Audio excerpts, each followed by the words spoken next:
If everyone would please repeat after me, we'll do the motto of the UNIA. One God, One God, one aim, One aim, one destiny. one destiny.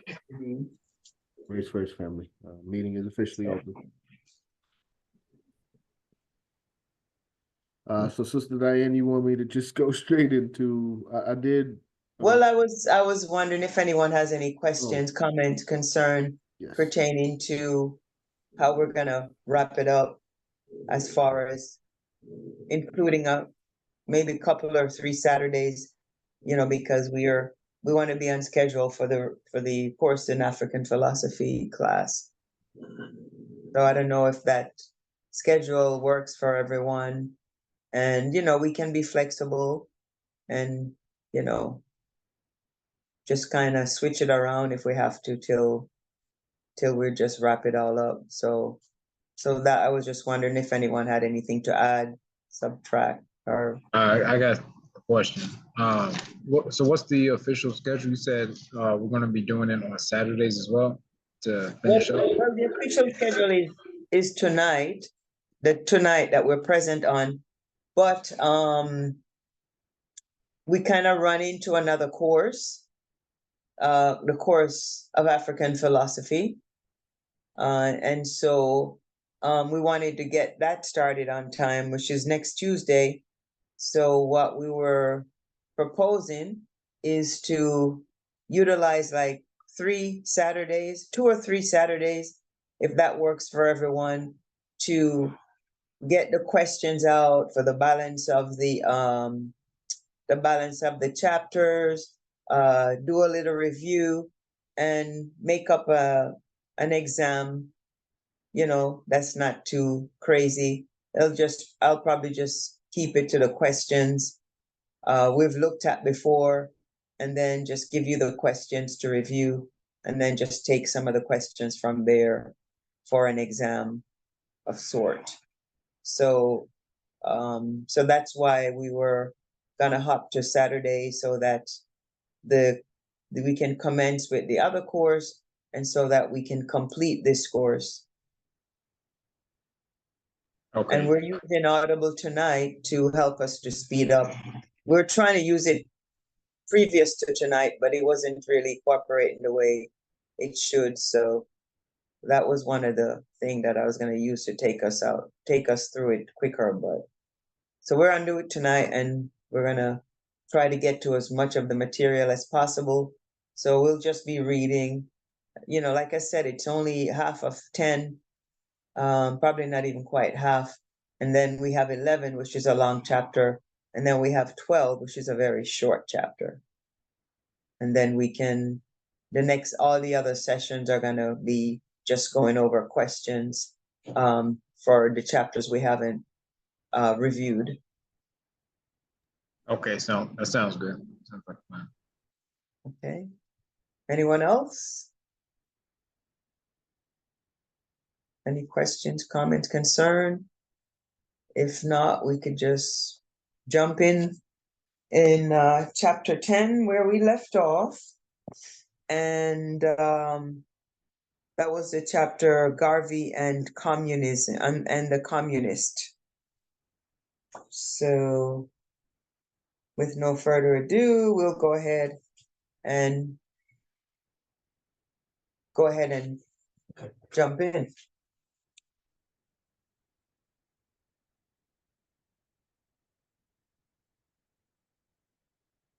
You ready, Sister Diane?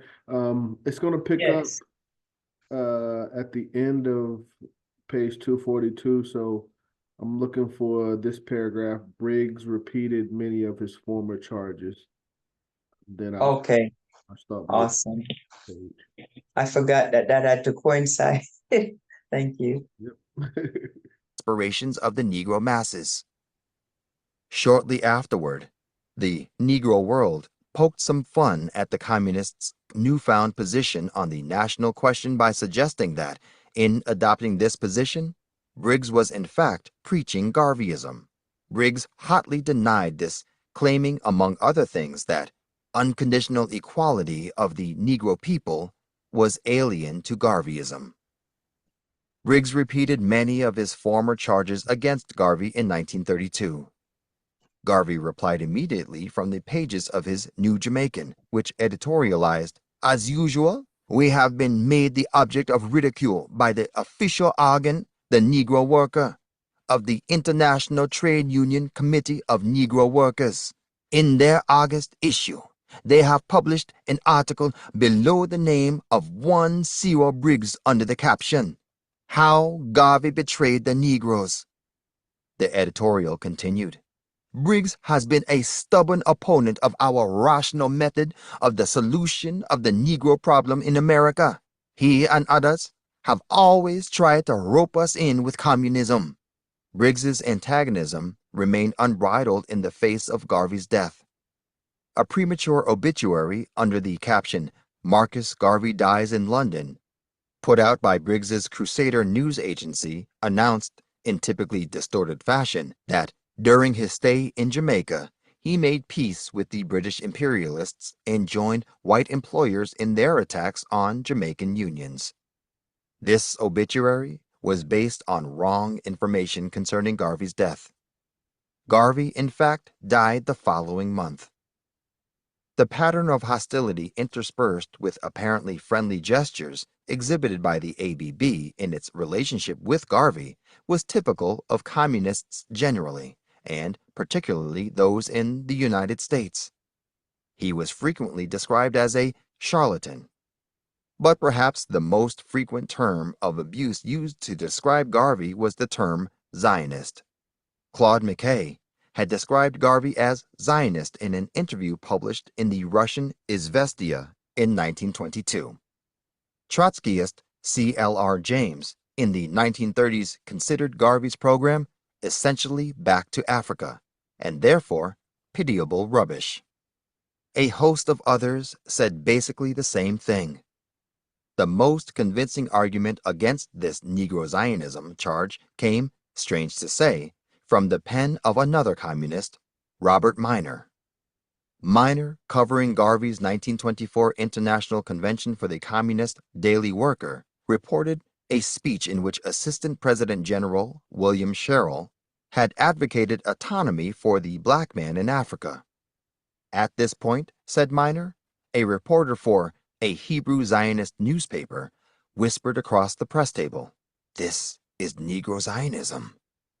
Minor considered this, despite all the superficial resemblance, the wildest folly.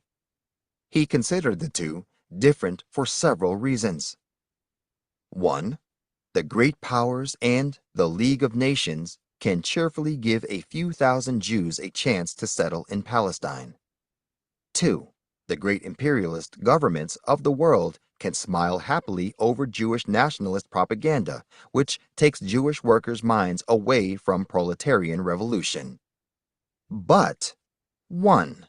The great powers, Britain, France, Belgium, and now the United States, cannot smile over any suggestions of surrendering Rhodesia and the Rand, the Cameroon, the Congo, and the Nile and Morocco and Tunis and Algeria to any movement for independent Negro nationalism, no matter how fantastic Garvey's red and green robes may be, nor how unseaworthy his ships. 2. The great powers cannot tolerate for one instant the propaganda for Negro independent nationalism in any quarter of Africa, not even in the Negro states of Abyssinia and Liberia, especially not in the fanatical form in which alone this movement is found. 3. No. The Negro nationalist movement is more readily to be compared to the Turkish nationalism of recent years than to Jewish Zionism. Communists attacked Garvey on many other points. These attacks were typically characterized by lies and distortions, and often reduced Garvey to some kind of tool of imperialism. A 1921 article in The Communist was typical. It claimed that the kings of finance hold Mr. Garvey in great esteem for the work he has done in keeping the Negro's mind off the real problems before him and busying him with such tomfoolery as knighthoods and court receptions. Communist attacks were also often opportunistic, to the point where they could accuse Garvey of lack of racial solidarity in not supporting black communist candidates at election time. Yet, praise from communist circles, though often part of a cheap maneuver to lull Garvey into complacency, was nevertheless sometimes based on an appreciation of the anti-imperialist implications of Garvey's ideas and career. This was possibly the reason for a statement issued in 1925 by the Presidium of the International Peasants' Council, Krestintern, in Moscow, expressing solidarity with Garvey after his imprisonment in the United States. The statement read in part, "The capitalists realized that the movement led by Garvey, the movement for Negro independence, even under the modest slogan of 'Back to Africa,' contained the embryo of the future revolutionary movement which, in alliance with the workers and the peasants, is to threaten the reign of capital." It described Garvey's trial as an orgy of revengeful capitalism. One of the most interesting attempts at an objective and on occasion even favorable communist analysis of the Garvey movement came in Robert Miner's coverage of Garvey's 1924 convention for the Daily Worker. The convention was the occasion for a major communist attempt to smother Garvey with overtures of friendship, and Miner's articles must be seen in this light. Prior to 1924, the Daily Worker and its predecessors, the Worker, the Toiler, and the Ohio Socialist, were largely devoid of any references to the race question. From the beginning of 1924, however, a program of extensive coverage of race affairs was launched. This coverage was orchestrated to provide a supportive role for an equally intense Workers' Party effort of that year to bore from within the major black organizations. The year began with a series of articles on the race question by Lovett Fort Whiteman, a communist and ABB member. In February, the paper announced that the ABB and the Workers' Party would be attending the imminent Sanhedrin in Chicago. The Sanhedrin, organized by Kelly Miller, was a black convention in which over 50 race groups participated. The opening of the conference was greeted on February 11th by a laudatory article by Fort Whiteman, who announced that the ABB's 2 delegates would work closely with the Workers' Party's 5, of whom Fort Whiteman was one, since both organizations were wholly class-conscious. He pointedly noted that the UNIA would be a conspicuous absentee from the conference, no doubt because the Sanhedrin was concerned primarily for winning rights for Negroes where they live, while the UNIA was purportedly concerned primarily with a return to Africa. 1 week later, after having apparently emerged somewhat less than victorious from several clashes with the Sanhedrin's organizers, the Daily Worker expressed utter disenchantment with Kelly Miller and the capitalist Negroes who helped run the affair. So great was their disenchantment that they now grudgingly agreed with Garvey's decision to remain aloof from the convention. The paper lamented, "The hope of the oppressed Negro workers does not lie in the present set of Negro leaders. Marcus Garvey says they are too old. The workers say they are too bourgeois." Nevertheless, the real intention of the communists here and later at the UNIA convention was revealed about 4 months later at the 5th Comintern Congress in Moscow, where an American delegate boasted that despite the domination of this assembly by ecclesiastical and petty bourgeois types, the communists were successful in the last 2 days of the Congress in provoking a split. The next dress rehearsal for the UNIA convention came in July, when Miner, a staff writer and cartoonist for the paper, covered the NAACP conference in Philadelphia.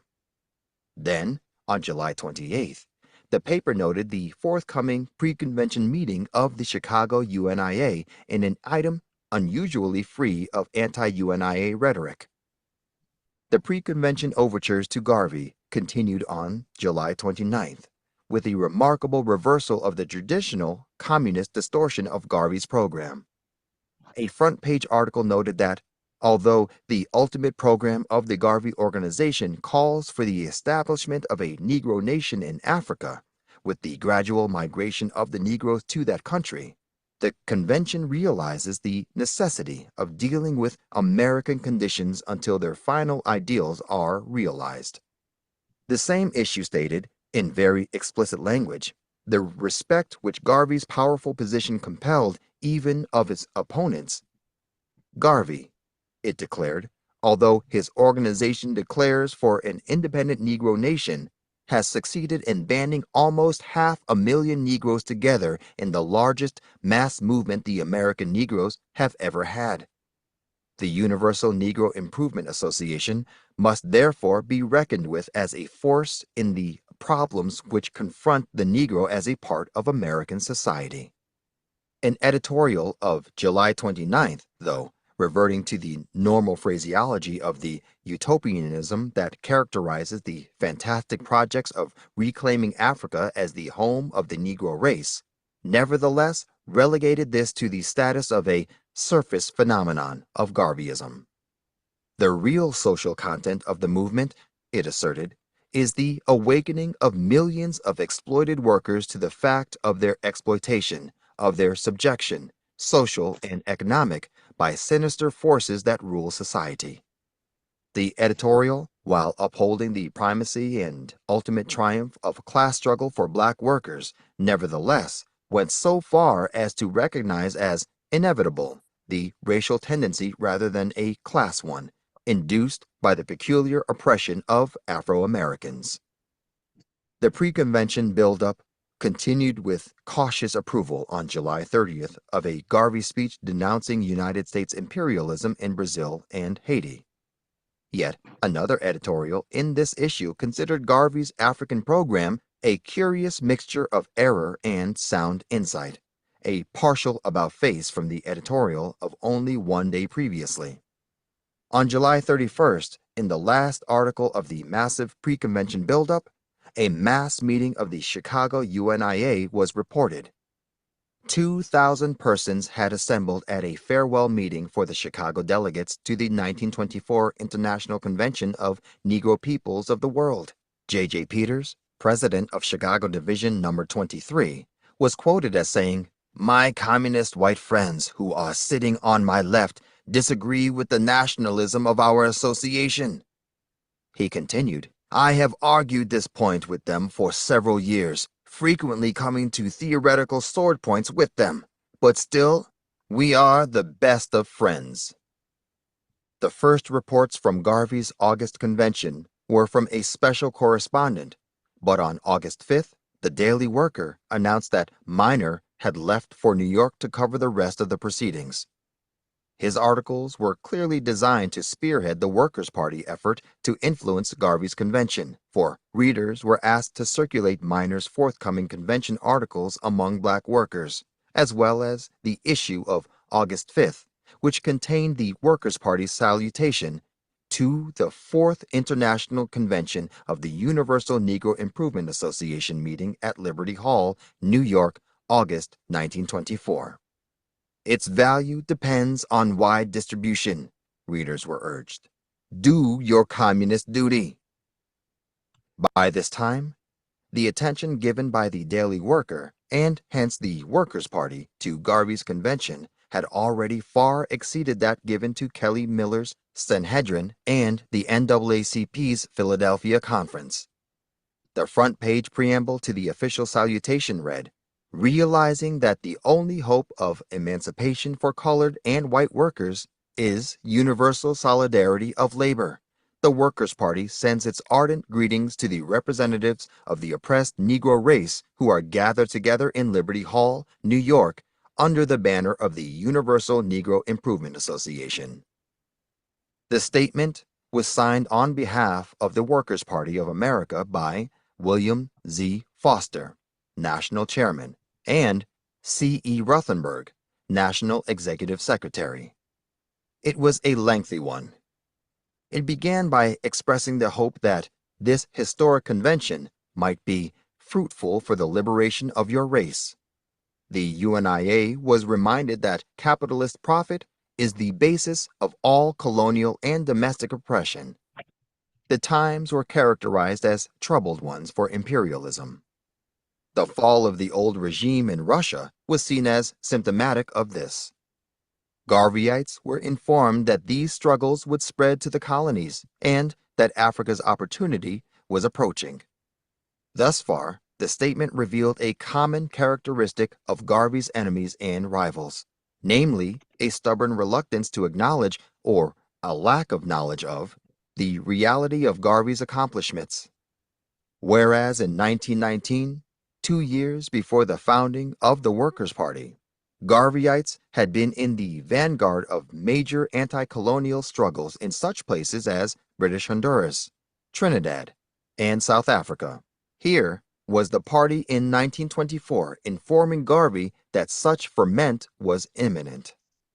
Similarly, Garvey hardly needed the Workers' Party to tell him that Africa's opportunity was approaching at a time when he had already expended many years and much money and energy trying to seize that opportunity.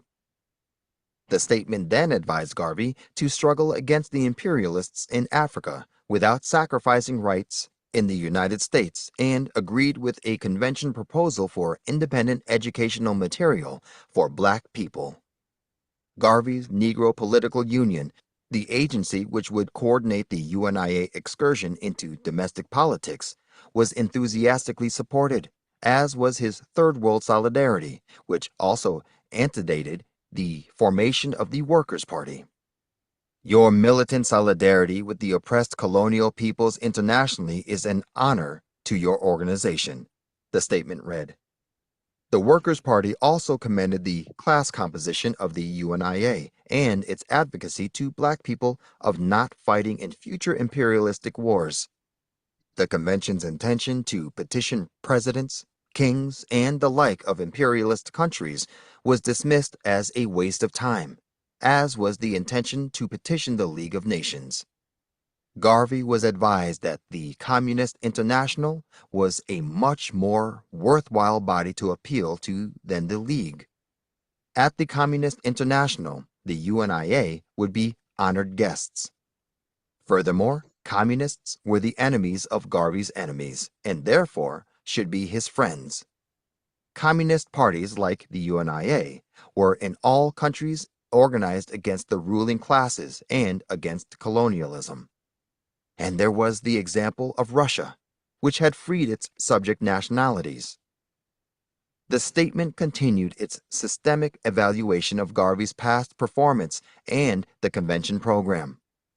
It disapproved of the convention intention to discuss a solution to the Southern race problem to the satisfaction of all concerned, on the ground that all concerned could not be pleased. Garvey, of course, would see separation of the races as such a mutually acceptable solution. On Garvey's denunciation of discrimination in American labor unions, the statement was especially enthusiastic, and it issued him an invitation to joint struggle. We should especially like to coordinate our efforts with yours in a drive to open the doors of all labor unions, or such of them as now discriminate, to the full and equal admission of Negro workers. It acknowledged that this would require re-educating white workers. Finally, Garvey's denunciations of preachers and missionaries as capitalist agents were used to hope that the convention would move away from religion to modern scientific thought. At the convention itself, Minor interviewed Garvey, gave vivid descriptions of the pomp and ceremony and the music of exceptionally fine quality, blamed the Republican Party for having Garvey arrested during the convention, and puzzled over what struck him as paradoxes inherent in Garvey's anti-clerical stance versus his religiousness, his anti-imperialism versus his reluctance to unconditionally denounce the Ku Klux Klan. This August offensive for all its obvious preparation and its large scale, was not without its stupid blunders of the magnitude of the ABB's 1921 offensive. The favorable tenor of Miner's articles from New York were from time to time offset by editorials from the Chicago headquarters, which were hostile enough to make any intelligent reader wonder at the sincerity of the newfound friendliness toward the UNIA. On August 8th, for example, in the same issue bearing an effusive story of a black woman peering over the shoulder of a Daily Worker reader in a streetcar and being won over to the paper's readership, there appeared an article captioned, "Daily Worker Seeks to Win Marcus Garvey's Followers to the Communist Program." The item consisted of a letter from one Israel Zimmerman, expressing shock at the paper's friendly attitude toward Garvey a mere 2 years after comrades Briggs, Owen, and Randolph had campaigned against him. To Zimmerman's demand for an explanation, the paper explained, "We have not changed our fundamental attitude towards Marcus Garvey. We are today as much opposed to his schemes for a Negro promised land in Africa as we ever were. We not only do not endorse, but totally repudiate all schemes like Garvey's Black Star Line as means of liberating the oppressed and exploited Negro masses." The only reason for its new spirit of cooperation with the UNIA, the paper explained, was to win over Garvey's followers to a virile class conscious, i.e., Workers' Party, leadership. Thus were the blunders of the 1921 ABB offensive repeated. Once more, the Communists had sought to win Garvey's friendship, steal his followers, and insult his intelligence, all at the same time. It is difficult to conceive of how the Workers' Party expected to achieve its goals after this article, but the attempt continued. Miner, obviously impressed by the spectacle and the indication of power that was a UNIA convention, was moved to great feats of lyrical expression. He wrote, "I heard Garvey speak last night. He is one of the most powerful personalities that I have ever seen on the platform. He is one of the rare types that history finds rising in every unsettled period to express new currents among the masses of men. For weal or woe, Garvey is of the stuff that leaders or very powerful misleaders are made of. Not the kind of leaders who rise in times of quiet and fit their environment as a fashion model fits the gowns of the day, but the kind of leaders who rise in times of storm and stress, who do not fit their environment, who look and feel and act out of place in the order of the day, who are called uncouth, who are jeered as misfits, and yet who may form the heads of the battering rams which smash down the walls of their environment. I cannot vouch for the integrity of Marcus Garvey, but I know that the worst set of scoundrels that I know on earth hate Garvey." The Workers' Party, perhaps desiring to create a split in the UNIA convention, as they had boasted of doing at the Sanhedrin, moved after 2 weeks to the tactic of direct intervention in the Liberty Hall deliberations. The Daily Worker, on August 14th, carried a new official Workers' Party statement to the convention. For this attack, the Communists utilized the convention resolution on the Ku Klux Klan, which considered the Klan's attitude to black people fairly representative of white feelings generally, and which pointed out that alleged Klan atrocities were not very significant when compared with outrages perpetrated by white workers in the North. The statement sought to establish the Communists' credentials, as it were, by quoting from a resolution from the Fourth Comintern Congress of 1922, praising struggles of black workers. Garvey was also assured that the Communists are engaged no less than you in the struggle against the imperialism which is enslaving Africa. They therefore regretted the convention's Klan resolution, which they construed as a refusal to fight for equality in the United States. This Workers' Party communication was duly debated by the convention and provided a good example of Garvey's handling of the American Communist challenge. Garvey opened the discussion by reminding the delegates that the UNIA was a very liberal organization. At a previous convention, he said, they had allowed Rose Pastor Stokes to try to indoctrinate the organization, and now they were going to give the Workers' Party a hearing. To a motion asking that the Workers' Party statement be tabled, Garvey objected, saying that it was an important question and should be answered in the same spirit of friendliness as proffered. If the communists were so desirous of fighting the Klan, Garvey argued, let them take their proposal to the Jew and the Catholic, both of whom were in a much stronger economic position than the black man and not dependent on Klan types for employment. I think it is all right to let the white groups fight among themselves, he said. The more rogues fall out, the more the other people can get their dues. And therefore, I would advise the Workers' Party to send their communication to the Jews and Catholics and advise them to fight on and fight on and fight on. Workers' Party delegates who attended the convention and participated in its deliberations were not present, for some unexplained reason, at this session. As the convention wore on, Minor considered that Garvey might destroy himself on the Klan question, but that the organization would continue with other leaders. And toward the end of the month, an editorial took the white press to task for giving much coverage to the small meeting of the National Negro Business League while ignoring Garvey's massive convention. In the same editorial, the large-scale communist effort during Garvey's convention was acknowledged and explained thus.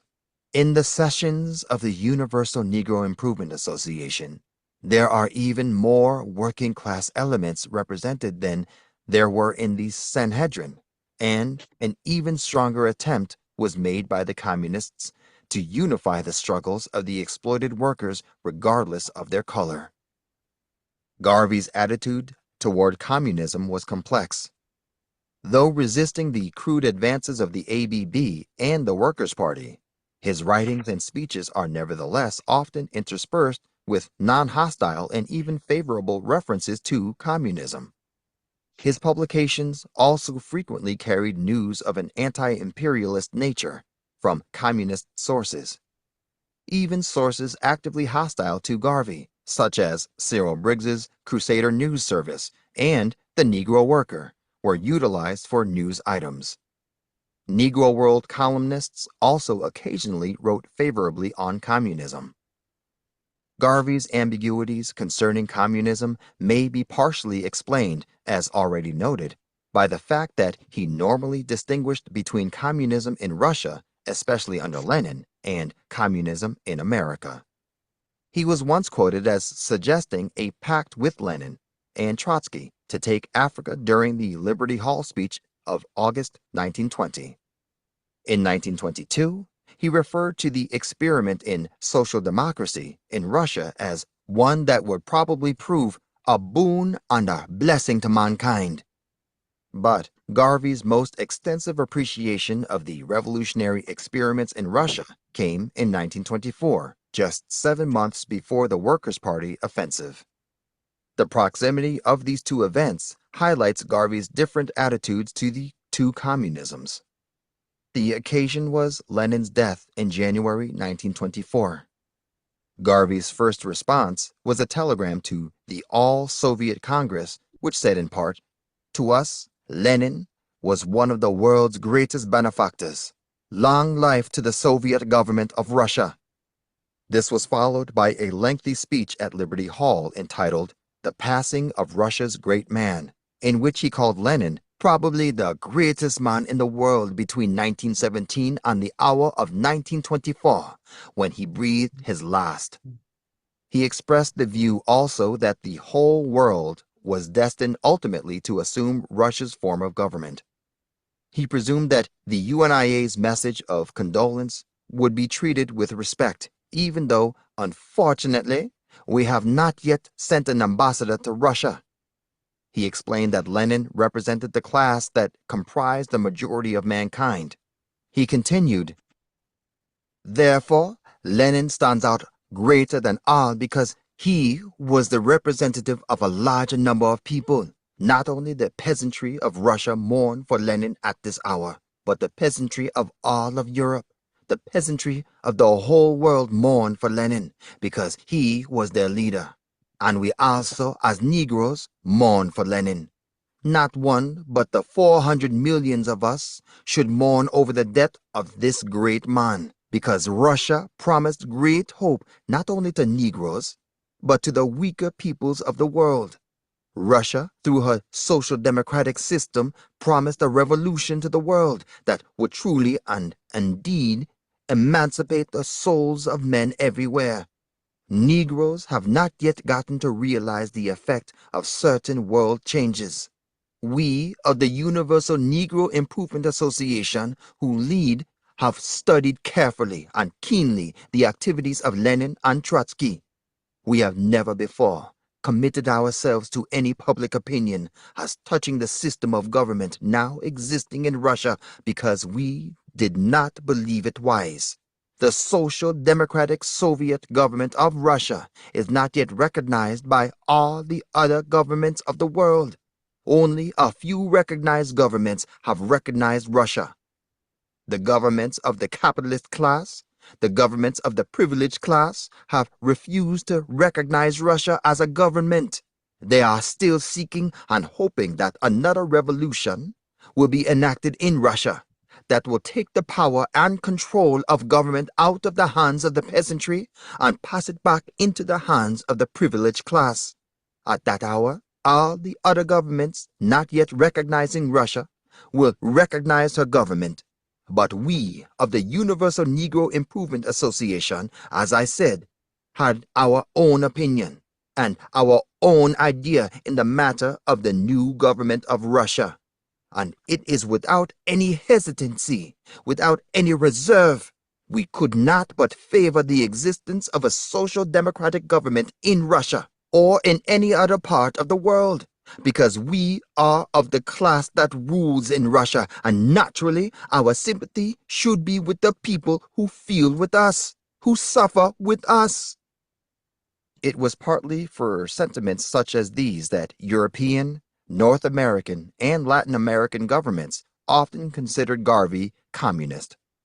The fact that this was a period when radicalism was often equated with Bolshevism in official minds doubtless exaggerated this tendency. And Garvey, of course, was not loath to proclaim himself a radical. "They talk about Garvey being radical," he said on one occasion. "How can a Negro be conservative? What has he to conserve? What have you but pain, suffering, and hardship? It is time for the Negro to be radical and let the world know what he wants."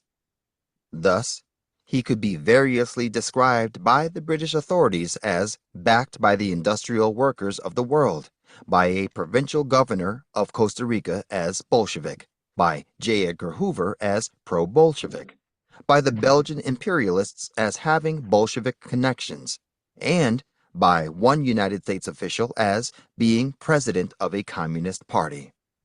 By 1932, however, the British Home Office had finally discovered that available information goes to show that Marcus Garvey's organization is regarded by Moscow as bourgeois.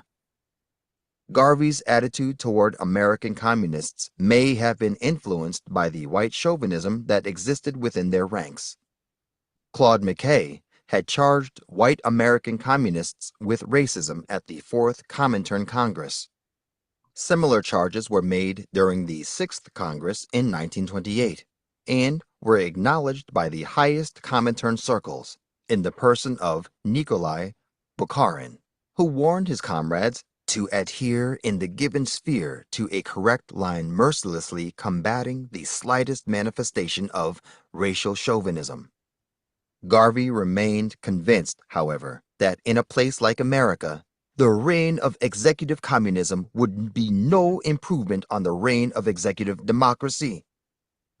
Garvey's hostility to American communism was also conditioned by his stubborn refusal to have his organization co-opted by anybody, whether on the right or left. Writing in 1932, Garvey recalled the repeated communist attempts to seize his organization.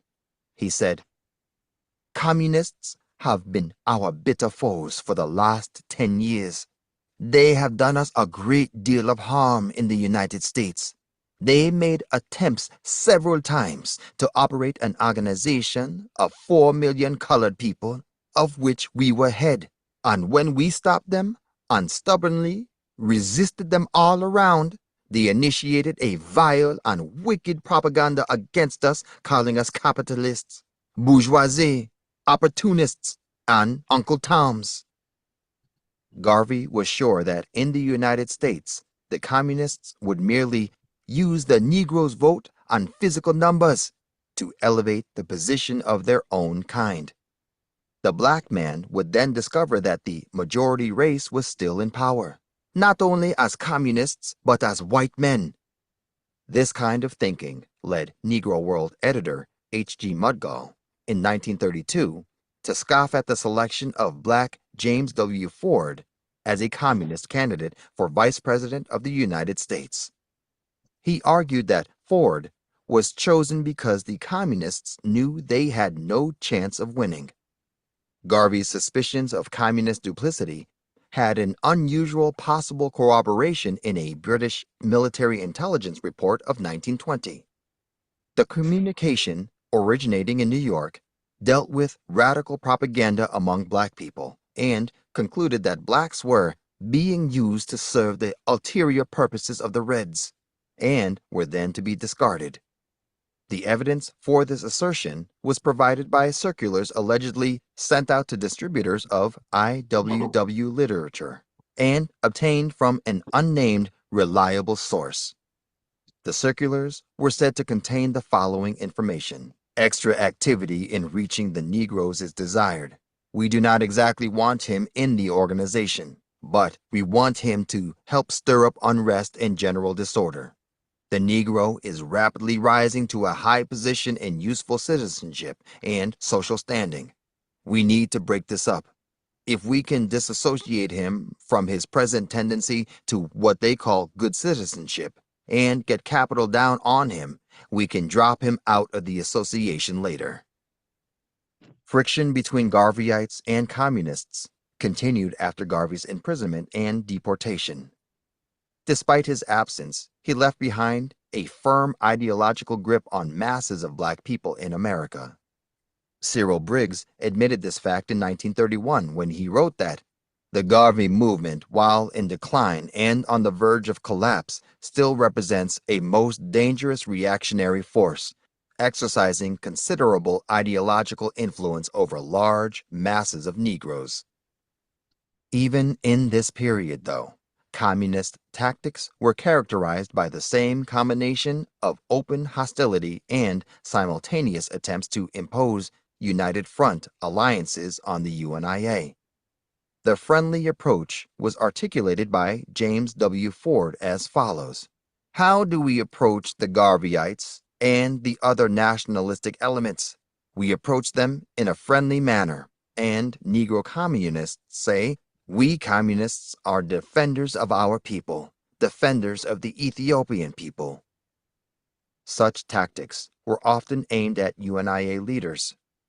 In 1926, we find a committee including Workers' Party Representative C.E. Ruthenberg, Manuel Gomez, Secretary of the Anti-Imperialist League, and others arranging to have George Weston, New York UNIA leader, sent on a trip to an anti-imperialist conference in Brussels.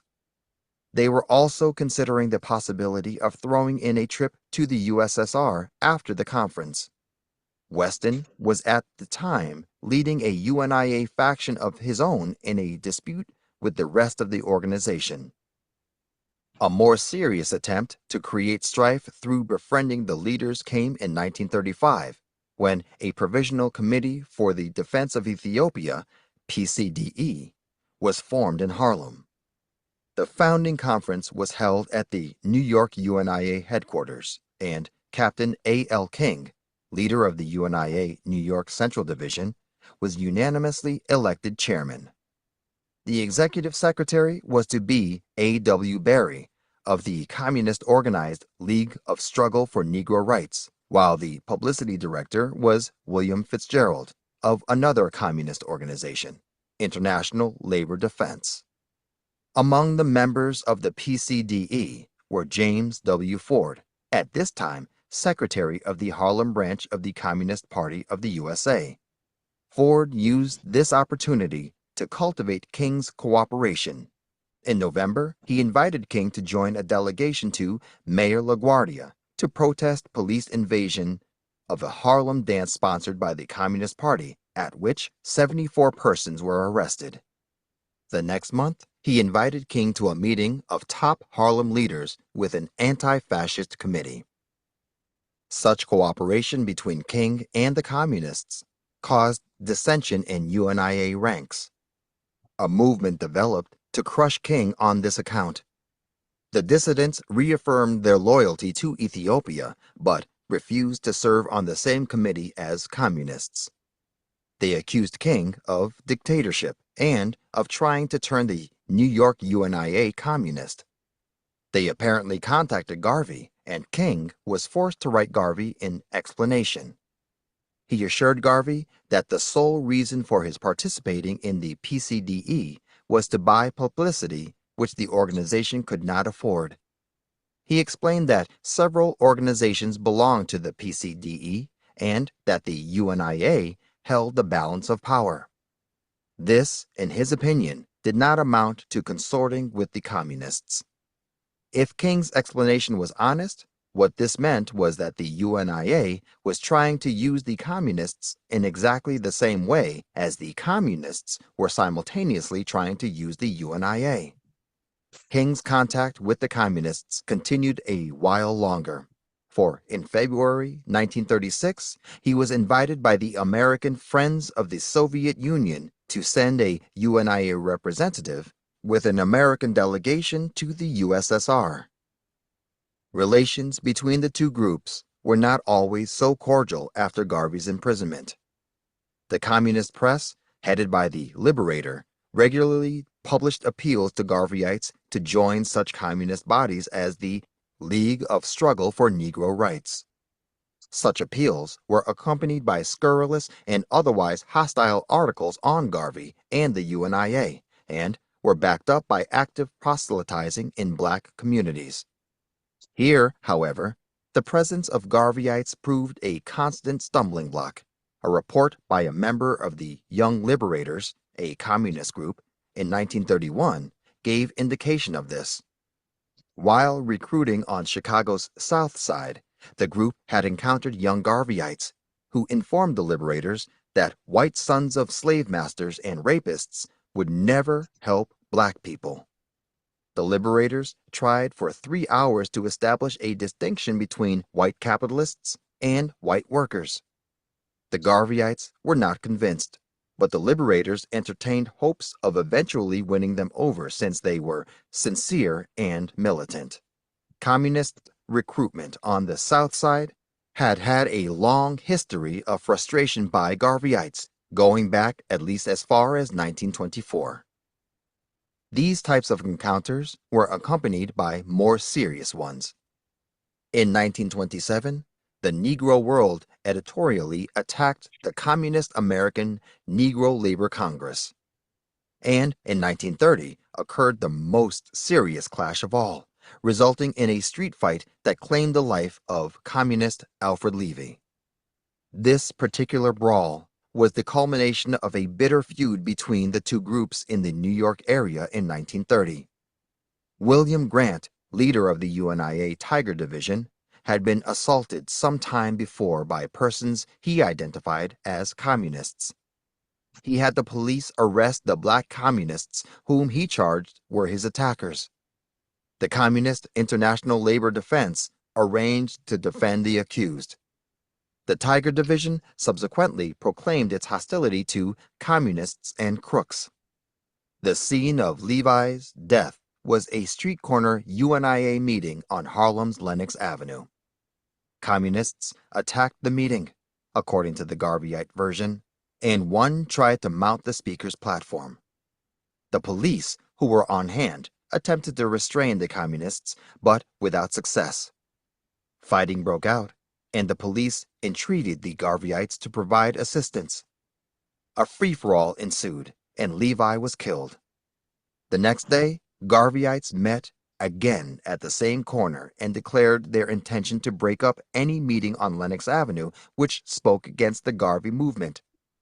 Garvey's black man announced from Jamaica, "Their action can be readily understood, for Garveyism forms one of the chief targets of communist hate and vindictiveness, the sowers of red propaganda branding their peaceful brothers as imperialist agents, traitors to their race, and bourgeois." The communists, meanwhile, retired to 144th Street and Lenox Avenue, where the body of Alfred Levy lay in state under a constant communist guard. After 2 days, a mass rally was addressed at the scene by Otto Heiswoud, who utilized the opportunity to attack Garvey. Levi was finally buried to the strains of the Internationale. Relations were particularly strained for the 2 years or so after this. The Negro World carried an occasional letter alleging communist practice of Jim Crow, or, like one from Farrell, Pennsylvania, reporting that communists were telling people that they were working together with the UNIA and that Garveyites should therefore join the communists. In 1931, a Chicago Liberty Hall refused permission to August E. Ponsjo, a Communist Party candidate for city treasurer who desired to speak there. And the communists in 1931 brought their biggest propaganda guns, as represented by the Scottsboro case, to bear on the UNIA. In the Scottsboro case, 9 innocent black youths had been framed on charges of raping 2 white ladies of ill repute and had been sentenced to death in Alabama. The ILD had captured the defense from the NAACP and had reaped a windfall from the international indignation felt at this travesty of justice. The Scottsboro windfall became a powerful propaganda weapon. A Negro World editorial of 1931 expressed an often voiced view that the communists would never have supported the accused were it not for the publicity. It doubted their sincerity in view of their hostility to UNIA divisions and other race groups trying to help. Mrs. Ada Wright, mother of 2 of the accused, was utilized to attack Tiger Division leader William Grant in a speech to Garveyites in New York. The Liberator published an open letter attacking Grant and inviting UNIA members to join the Scottsboro fight. The UNIA attitude was summed up as follows: "Let communists agitate, congregate, and propagate, if they must, but let us remain on the sidelines until something is started that will provide us the opportunity that we need for making our grand getaway." The Liberator kept up its intensive campaign against Garvey in this period. A successor to the Negro Champion, its contributing editors contained such well-known ABB and black communist names as Otto Hall, Otto Heiswoud, and J.W. Ford.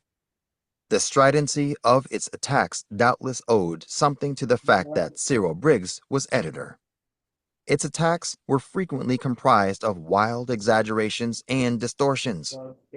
On Garvey's being barred from Cuba, the Liberator commented in 1930 that he was nevertheless still an imperialist tool, but was being treated in this manner by the imperialists because they were now served by other interests and no longer needed Garvey as a peddler of his particular illusions.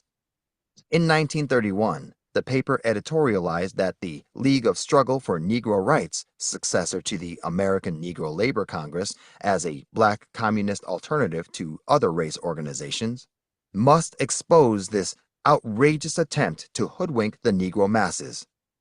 It continued, "Meetings must be held, leaflets distributed, contacts made with the Garvey masses, and a smashing attack carried out against these peddlers of illusions and apologists for imperialism, and to win the workers in the Garvey organizations for real struggle."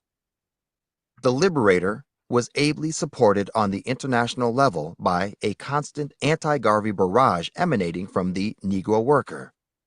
This journal, published initially in Hamburg, Germany, and later at other locations, was the organ of the International Trade Union Committee of Negro Workers, ITUC-NW, a creation of the Red International of Labor Unions, Profintern.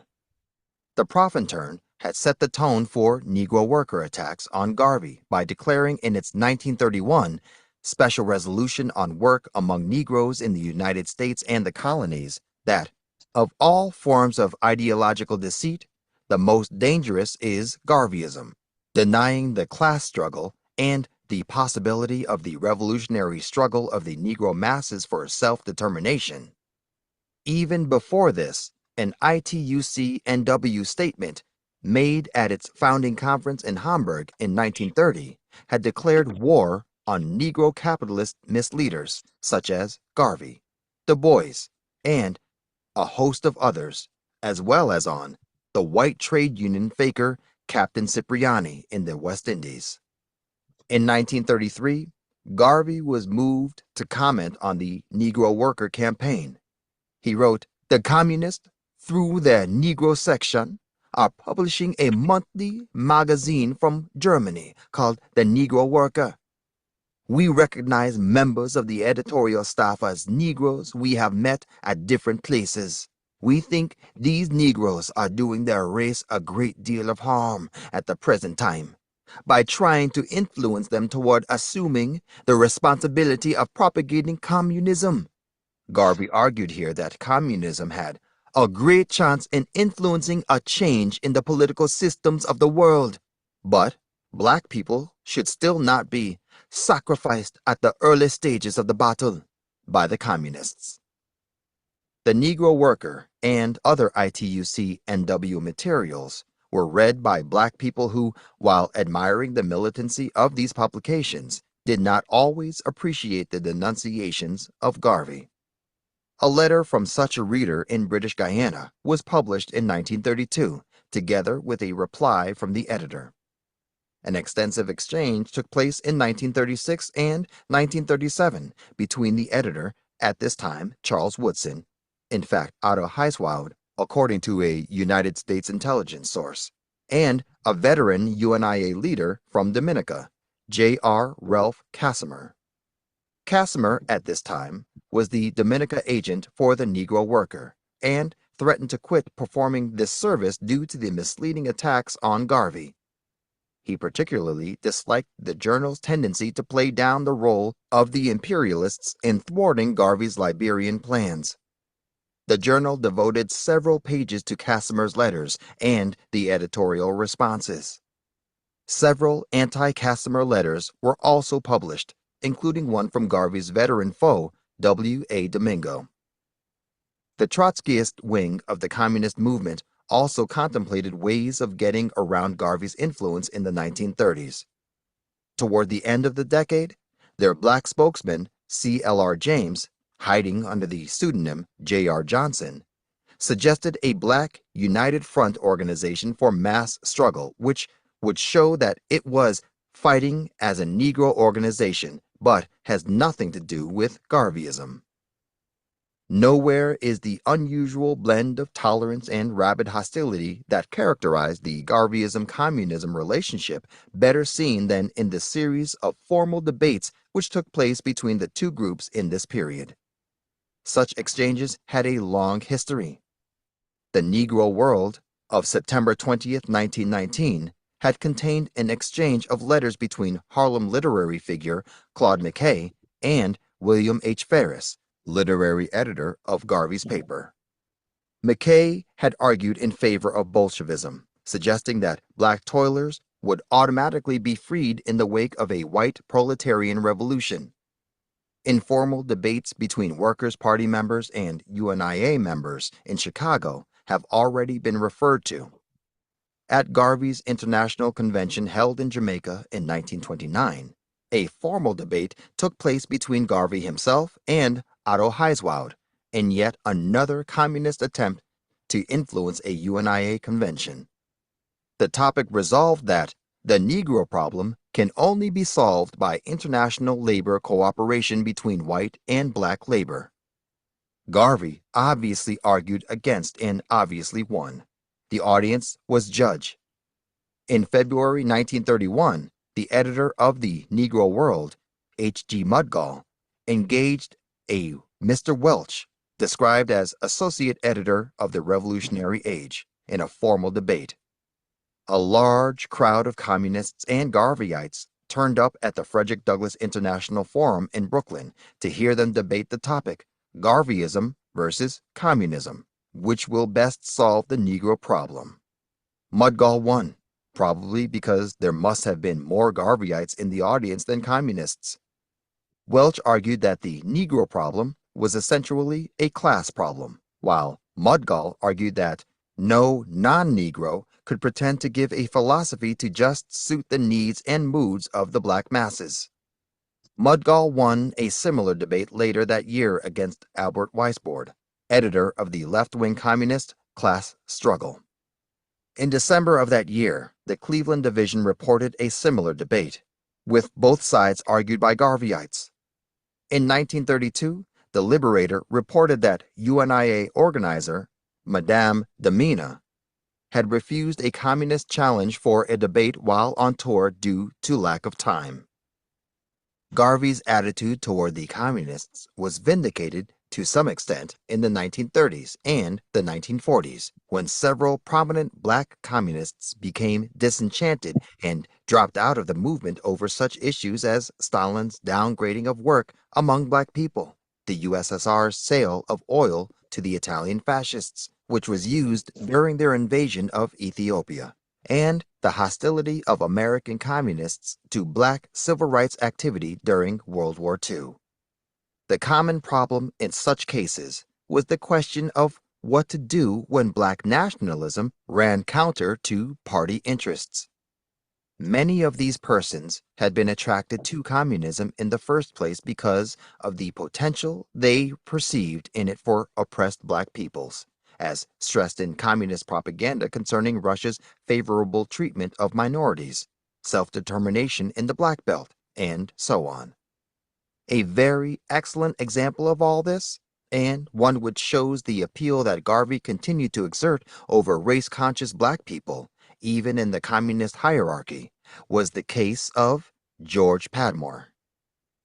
As a youth in Trinidad, Padmore had probably been a reader of the Negro World and impressed by the uprising there in 1919, which was led by Garveyites.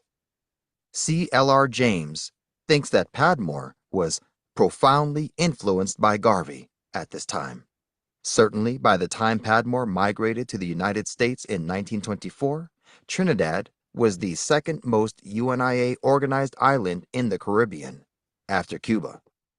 In the United States, Padmore became a communist around 1927. Yet, in 1928, he led a protest at Howard University against the presence of British Ambassador Sir Ismay Howard on campus because the latter had played an important role in Garvey's deportation from the United States and Canada. Lengthy mimeographed sheets were distributed to this effect, bearing Padmore's name as secretary of the International Anti-Imperialistic Youths League.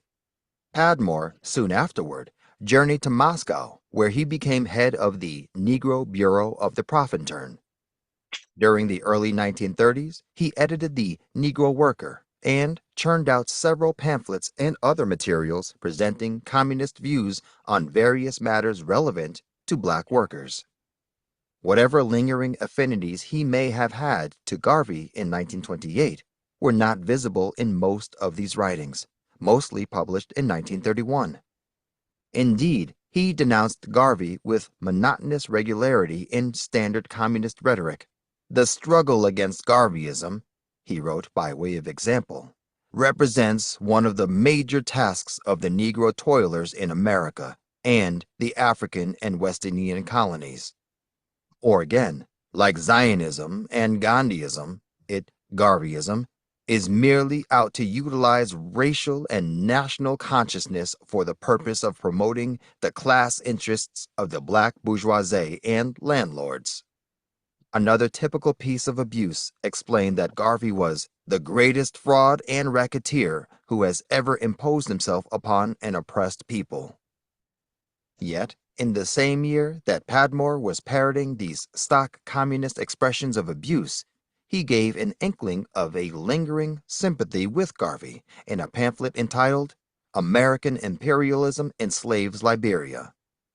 Here, he fleetingly departed from his distortions to admit that Garvey's Liberian scheme was defeated through the intervention of the U.S. government. He also repeated the rumor that W.E.B. Du Bois was used by President Coolidge to help defeat the scheme. Padmore discontinued his various communist affiliations in 1933 and was then formally expelled from the movement amid much strident comment from his successors in the Negro Worker. He had departed because of his conviction that the partial phasing out of the Comintern's anti-colonial program in Asia and Africa was a betrayal of the fundamental interests of my people. In expelling him, his ex-colleagues accused him of many of the things that he had accused Garvey of. The ITUC-NW published a lengthy statement of very serious charges summed up in the following extract.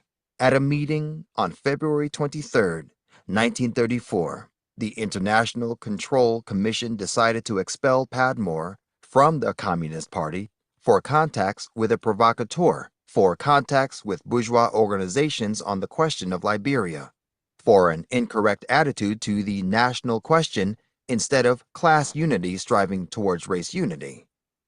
A later Negro Worker statement showed how the Garveyite race-first position had affected Padmore. It charged, in a most feeble effort to justify his position and a profound lack of confidence in the revolutionary white workers, he claims, what you white comrades have never understood and will never be able to understand is the psychology of the Negro. The same statement, in criticizing his fundraising activities on behalf of Liberia, lumped him together with Garvey, the father of such an idea who introduced the Back to Africa movement in the same manner. Yet a later article on the rise and fall of George Padmore as a revolutionary fighter again compared him with Garvey, declaring, in what was intended as abuse, that he had two souls, that of the anti-imperialist and that of the Negro nationalist. Padmore would have considered this a compliment, as would most black revolutionaries, Garvey included. Once the communist movement had become a thing of Padmore's past, his attitude to Garvey once more underwent a modification. As a contributor to Afro-American papers from 1938 on, his articles sometimes assumed a Garveyite tone. In 1947, he was actually listed as our European correspondent on colonial questions by the Garveyite journal The African. The year 1952 found him paying homage to Garvey as the inspirer of Jomo Kenyatta's Africa for the Africans. Shortly afterward, in his major work, Pan-Africanism or Communism, he called Garvey the greatest black prophet and visionary since Negro emancipation. In this same work, he apparently admitted Garvey's influence on his departure from communism in what may have been a veiled reference to himself when he said, Garvey's anti-communist tirades had a demoralizing effect upon neophyte Negro Party members, some of whom were expelled for black nationalist deviations. He also repeated here Garvey's often expressed view that communists regarded black workers and peasants as revolutionary expendables. Although the greatest battles between Garveyism and communism were waged in the United States, the struggle between these two ideologies was, of course, worldwide. And the place that most closely approximated the United States in its objective racial situation was South Africa. Here, too, there was Jim Crow, apartheid, a small communist party led by white radicals, and massive black movements in the African National Congress, ANC, and the Industrial and Commercial Workers Union, UNIA-ACL, both of which had close links with the UNIA. South Africa, too, was affected by the 1928 Comintern decision to adopt a nationalist line on the race question. Together with the imposition of the slogan for self-determination in the Black Belt in the United States, the 1928 Congress sought to impose on the South African comrades the slogan of an independent native South African republic based on the organization of the laborers and peasants, guaranteeing, at the same time, the rights of the national minorities. S.P. Bunting, the South African Party's white spokesman, mistakenly thought to be black by United States officials monitoring the Congress, resisted this slogan. He stuck stubbornly to a preference for class struggle over racial struggle and claimed that South Africa had no effective national movement.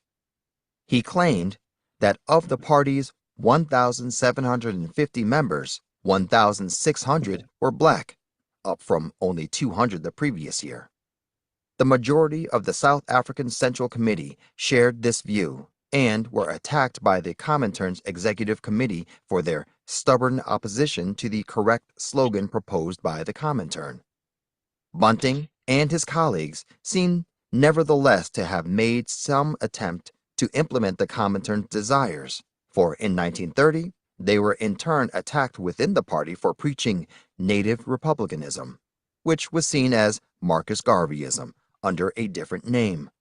The black editor of the Cape Town Communist Weekly, Umsebenzi, replying to this attack, argued that any white socialist who could not acknowledge the right of the exploited and Stambach natives to complete national autonomy must be considered a white chauvinist, however many lectures he may have delivered before native audiences.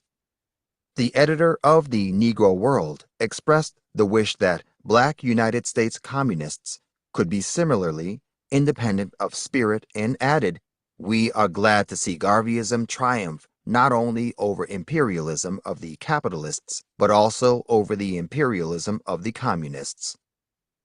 On occasion, the purely American aspect of the struggle between the two ideologies spilled over into South Africa, as in 1931, when the Negro World poked fun at Cyril Briggs's article published in a South African communist paper. Briggs had in that article attacked a Negro World editorial. The Negro World taunted Briggs with preaching unadulterated Garveyism by advocating Negro rights worldwide. But the only difference, the editorial suggested, is that Briggs is willing to take orders from Moscow, and Garvey is not willing to take orders from anyone whatsoever. The editorial continued with a taunt, the like of which was to cause people like George Padmore to leave the communist ranks. It said, "We hoped this expose of Cyril Briggs would not cost him his place as a betrayer of the orthodox communist philosophy which denounces Briggs's idea as Jim Crow nationalism. Wish you luck, Cyril, and hope those communist bosses of yours will not notice this item." George Padmore summarized Garvey's struggles against the communists when he wrote, "The biggest mistake that the white communists made was to attack Garvey openly and try to disrupt his movement before they had won confidence among the Negroes. By fighting the communists with their own weapons of half-truths, vilification, and thuggery, Marcus Garvey was the first black leader to force them to keep their hands off Negro organizations." Chapter 11 of the end. Sister Diane, that completes chapter 10. Anything you wanted to say?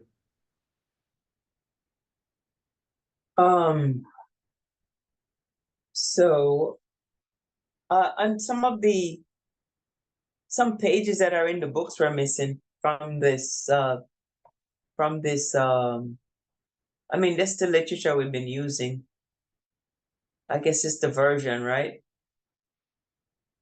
Yes, it's the free version on Google. It doesn't have it doesn't have all the pages. Right, okay. Well, it is 9:30. so we can continue reading, drink a little water and continue reading, get into the next chapter, because that's a pretty long one. Because we're gonna be, spending the rest of the time just basically doing the questions. So I'm thinking if everyone's open, we can get into the next chapter, unless anyone objects. But just kind of making use of the time to just go ahead and wrap up the book. So, and then just focus on the questions, and then we can always, reference back to the book as we will, so I'm open to continue, but to go to 10, but I don't know if anyone have any objection to that. I always object to that. but I'm with, whatever's, clever. But yeah, I think, well, I mean, the questions later come in useful, but sometimes, Tony packs a lot into one paragraph. So, Yeah, he does. and He then does. have another paragraph. So it's probably It's hard better to come to back just, and remember all. right. I got you. So we can expound on on this chapter, since we're since we're gonna start 11 the next time, and not and what do you call it, and not finish it.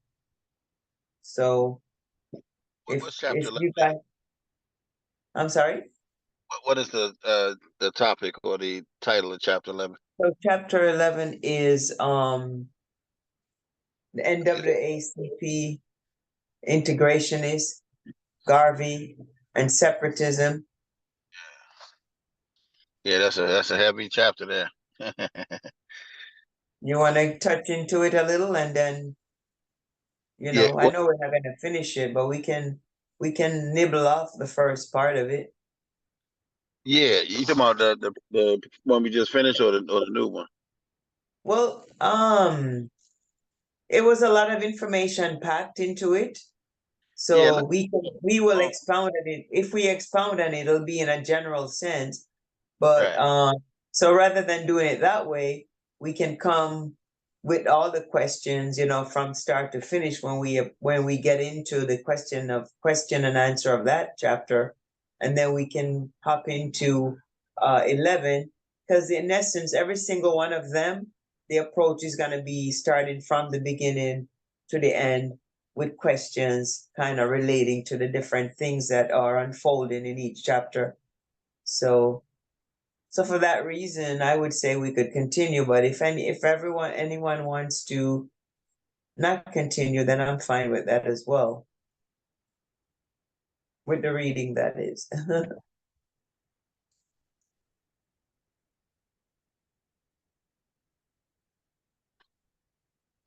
Everyone okay with continue? Or Well, let me see. Yeah, that was we've been the reading longest, this. that's a long chapter coming up, but 12 is very short. That's the last chapter. Yeah, but the chapter we just read, I think we've been reading this for about 3 weeks. Yeah, this is the second time we get into 10. Yeah, I know, but I don't think we read anything last week. We just did questions last week. No, right. Last week was questions.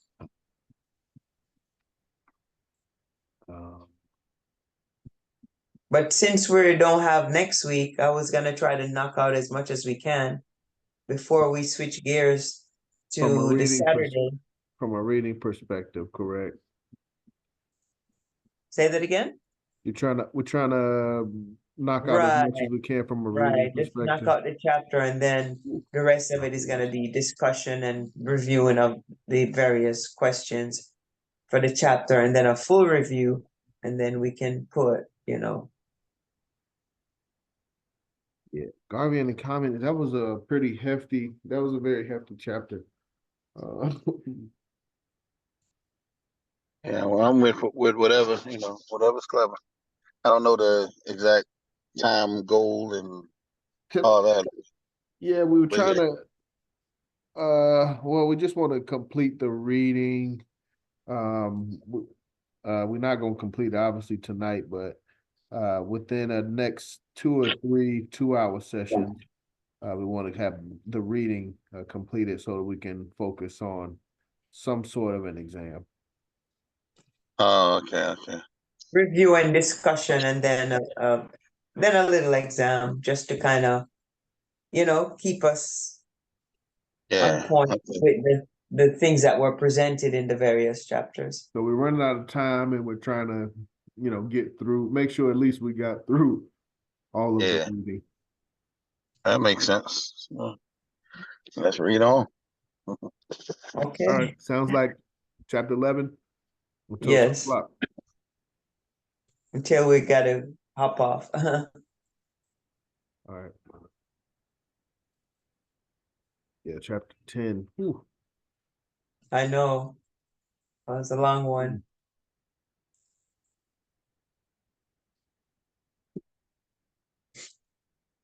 The Black Star Line chapter was a long one too.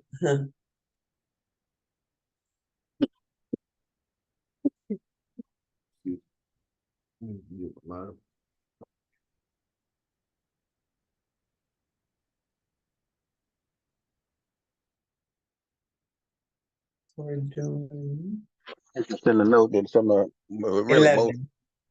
most of the chapters were written as a scholarly letter. They were turned later into chapters, but when Tony first Oh, started studying okay. all this, yeah, he was doing like 30, 40 page, scholarly articles. So he just put them into a book together, made a race first. But yeah, Hmm. only so long. Okay. Well, that's good. We're getting the scholarly perspective. Yeah. Um, And yeah, quite a few things wrong in the communist one though. I kind of wanted to point out, but I'll get yeah, to that later. we're definitely gonna dissect it. Yeah.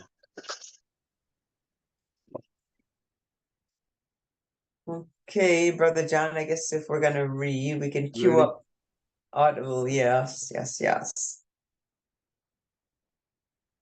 NAACP and integrationists, and Garvey and separatists, or the integrationist onslaught. Marcus Garvey is, without doubt, the most dangerous enemy of the Negro race in America and in the world. He is either a lunatic or a traitor. W.E.B. Du Bois. I had promised not to waste much more of the space of the Negro world on the crossbreed Dutch-French Negro editor of the Crisis, the official organ of the National Association for the Advancements of Certain People, because it was like washing powder on blackbirds. But this one-third Dutchman, who assumes the right to dictate to the Negro people what they should do and should not do, has become so brazen and impertinent that it leaves me no other course than to deal with him as he deserves. In certain society, when we meet individuals of this kind, we do not waste time arguing with them, but give them a good horsewhipping. Du Bois is speculating as to whether Garvey is a lunatic or a traitor. Garvey has no such speculation about Du Bois. He is positive that he is a traitor. Marcus Garvey. The National Association for the Advancement of Colored People, founded in 1909, was, by the time of Garvey's arrival in the United States, perhaps the most powerful of the large number of civil rights and race uplift organizations in the field. This reason alone would have given it sufficient cause to feel threatened by the rapid rise of the UNIA. But the rivalry and hostility which developed between these two organizations were fed by other considerations as well. Much of this disagreement was embodied in the acrimonious feud which was waged throughout Garvey's American period and afterward between Garvey and W.E.B. Du Bois, major black spokesman for the NAACP. The major point of disagreement between the two organizations was undoubtedly the race question.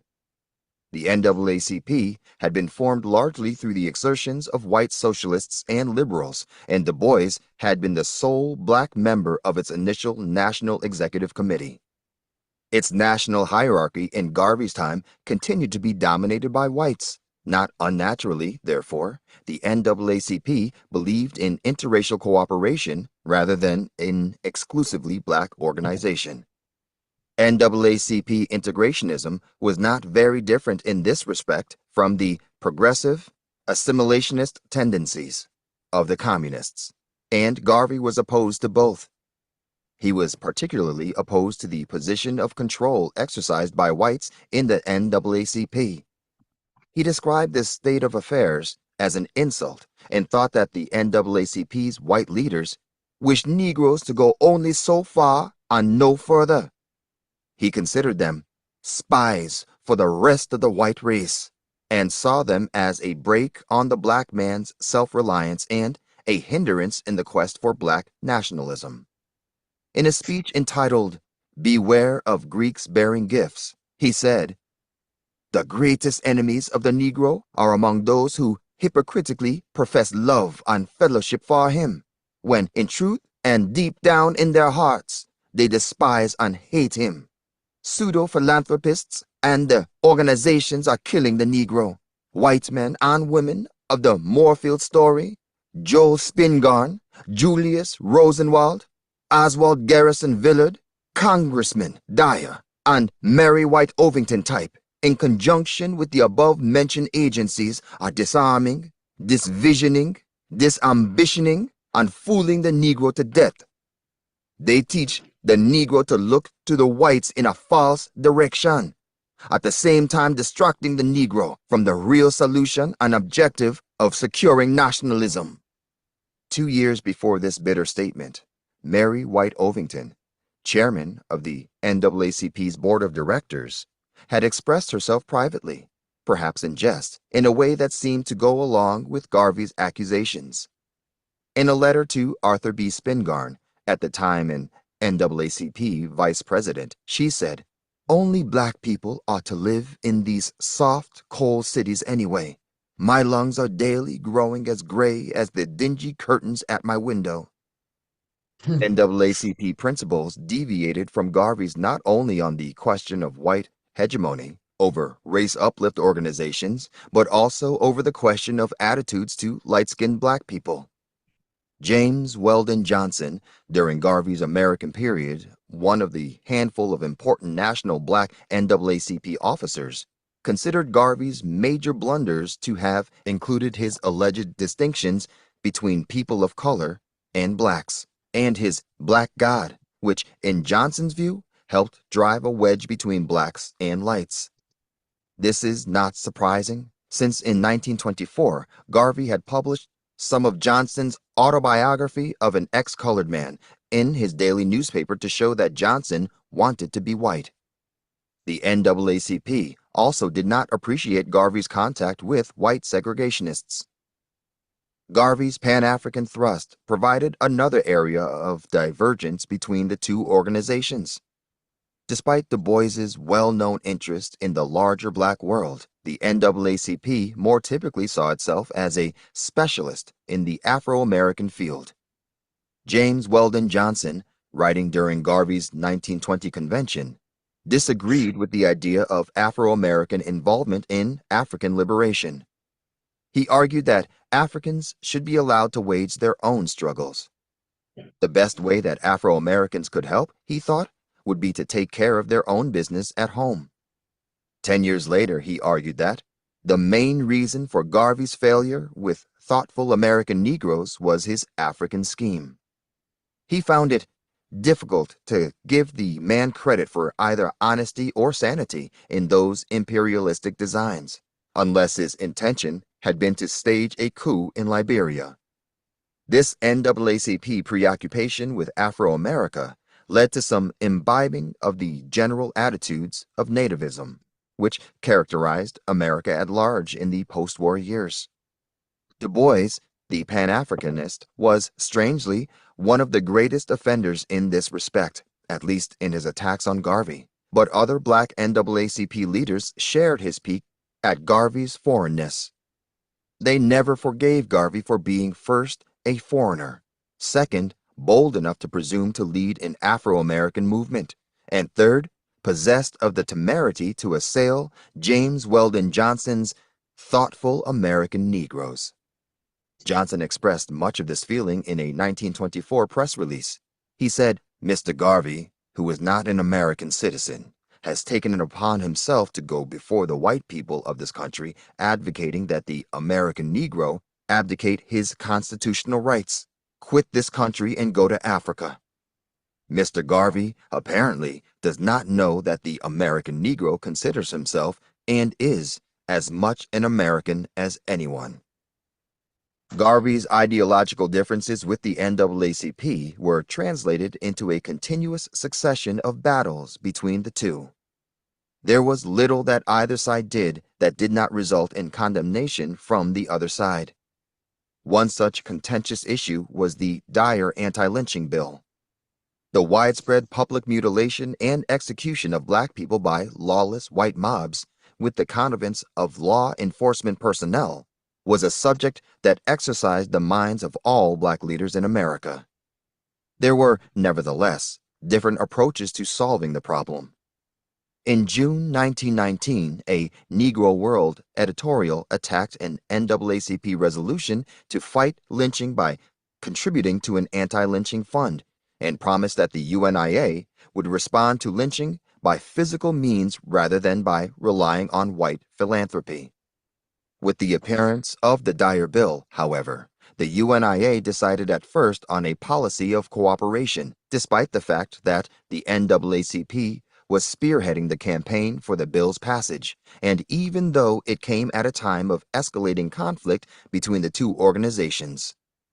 The issue was obviously considered too important to allow for considerations of organizational rivalry. UNIA support was maintained through 1922, when the bill made it through the House of Representatives, only to be stifled afterwards in the Senate. Thus, in January, Garvey dispatched a telegram to Congress urging the bill's passage. In February, he took some of the credit for the bill's passage in the House of Representatives. In March, a Negro World editorial by William Ferris praised the NAACP for its work on the bill. About the same time, a mixed audience meeting in support of the bill in Wilmington, Delaware, was surprised to see a large UNIA contingent in attendance, complete with 75 uniformed Black Cross nurses wearing their red, black, and green buttons. They were there on the invitation of the NAACP, whose William Pickens was the principal speaker. S.A. Haynes, UNIA Commissioner for Delaware, also spoke.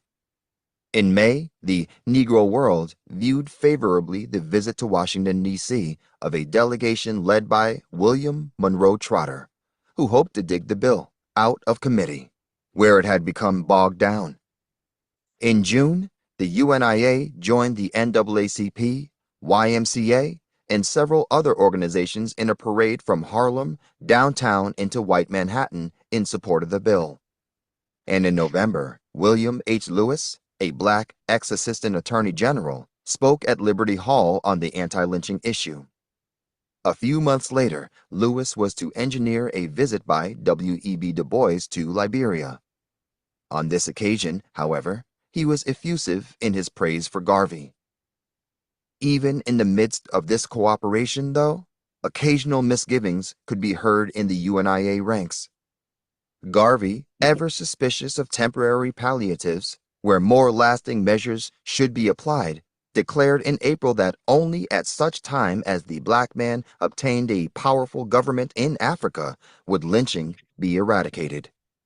In May, John Edward Bruce, considering the lynching of a 15-year-old black youth in Texas by a crazed white mob of 2,000, exploded in disgust. 1,000 Dyer anti-lynching bills cannot change the murderous instinct of these cattle.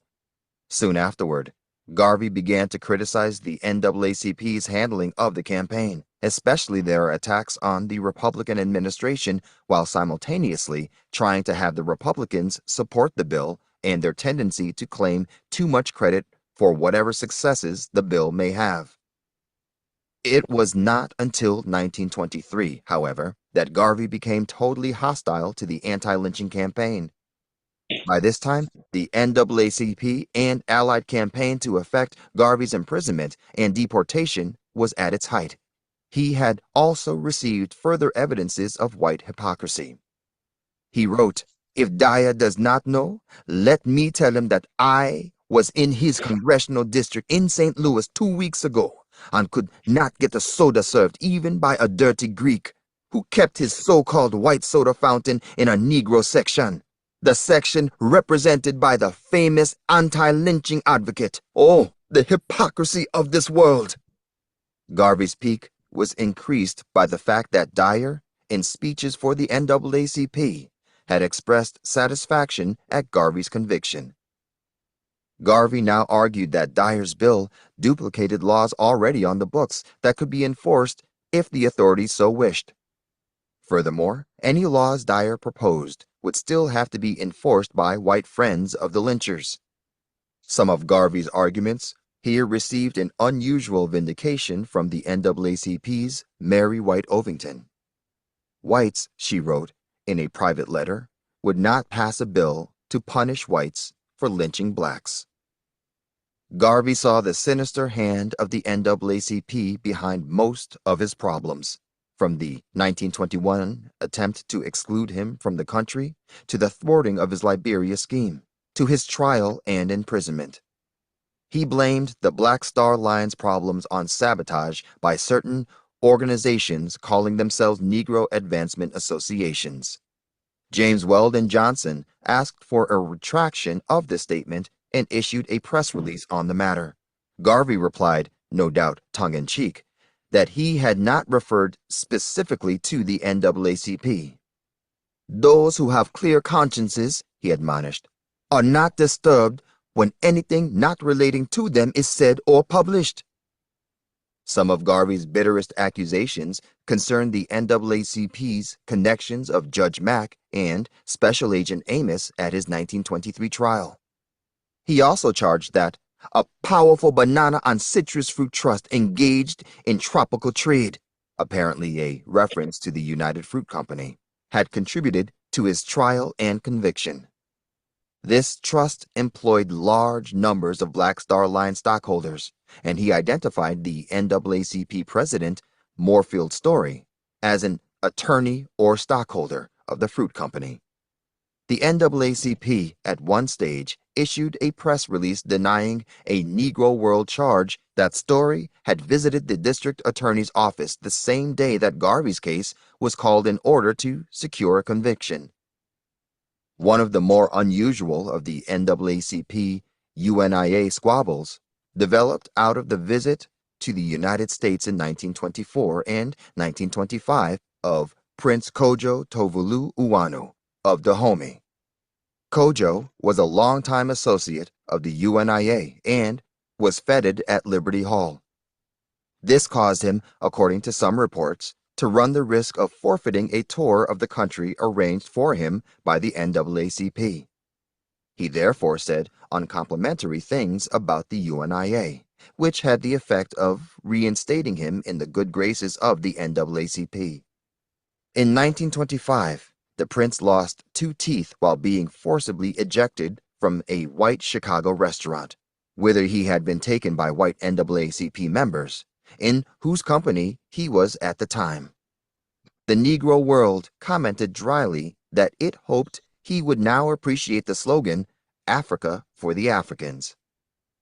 In the midst of their feud with Garvey, the NAACP was occasionally chagrined by instances in which unknowing persons confused the two organizations.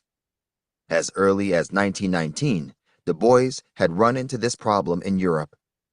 When early in 1922, the New York Times and several other papers were misled by a news agency into calling Garvey president of the Association for the Advancement of the Colored Race. Some NAACP officials counseled suit against them, and much energy was expended extracting retractions from the errant papers. The association explained to these editors that it comprised white and colored people of the finest sort, and was not connected with Garvey.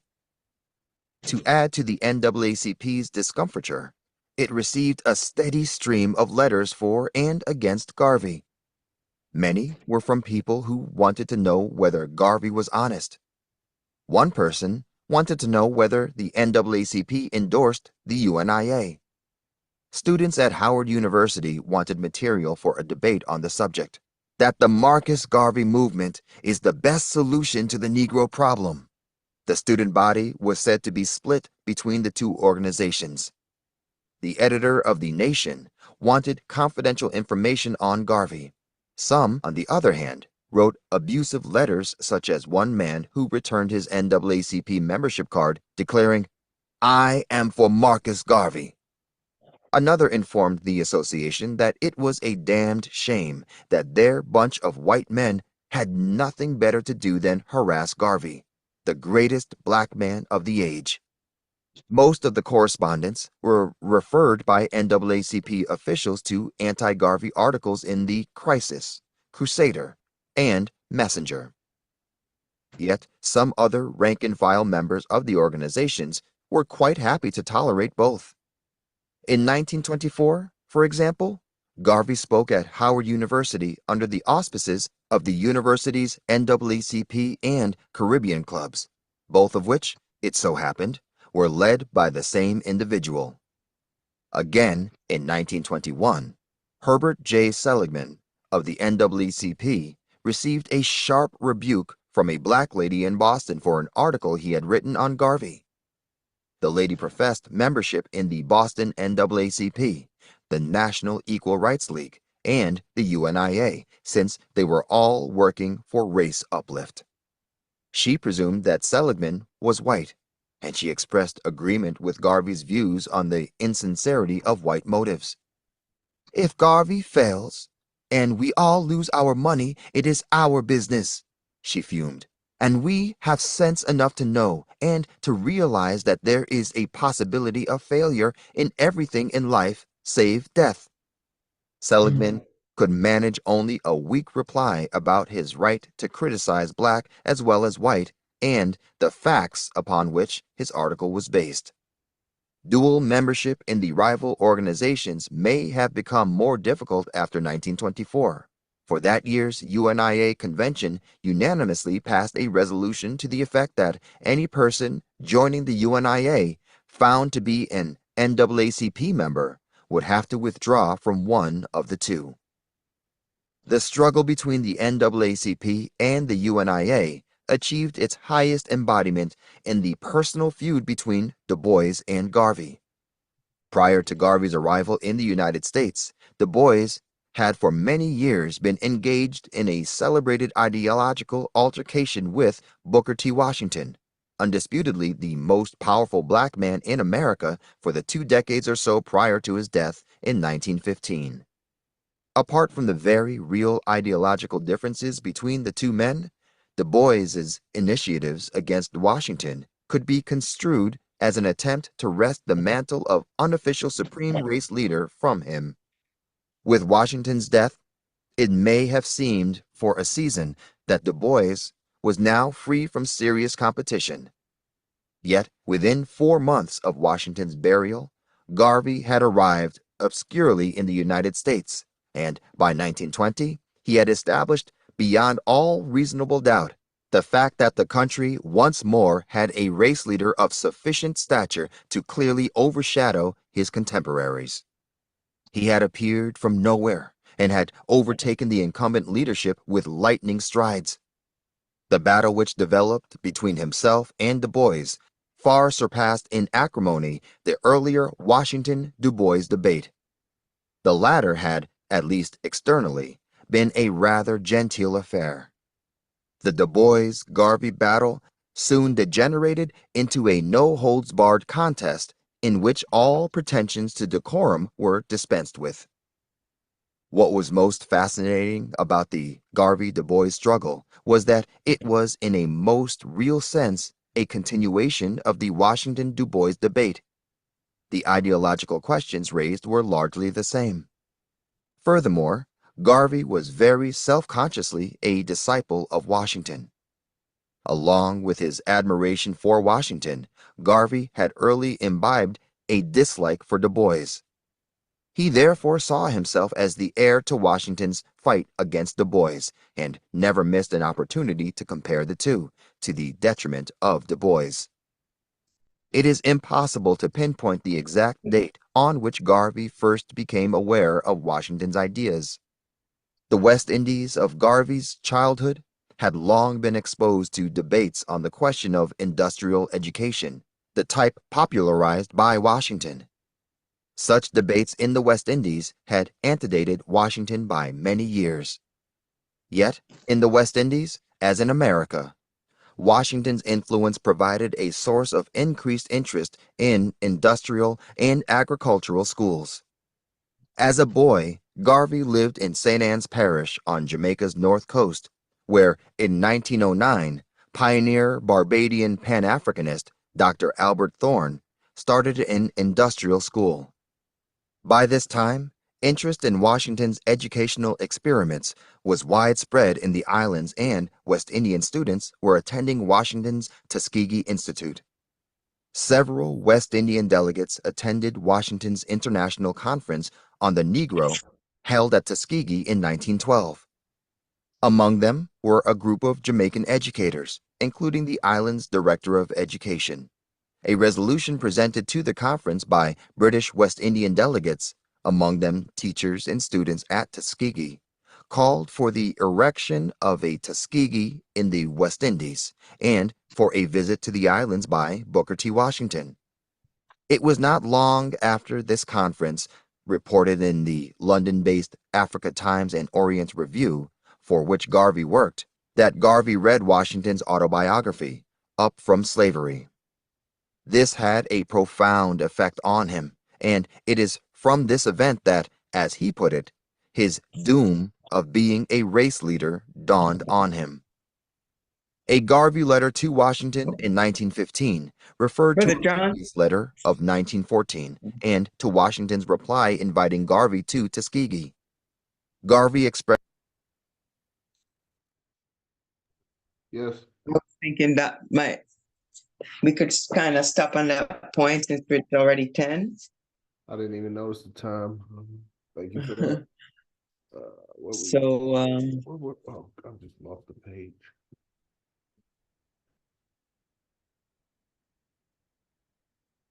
so for,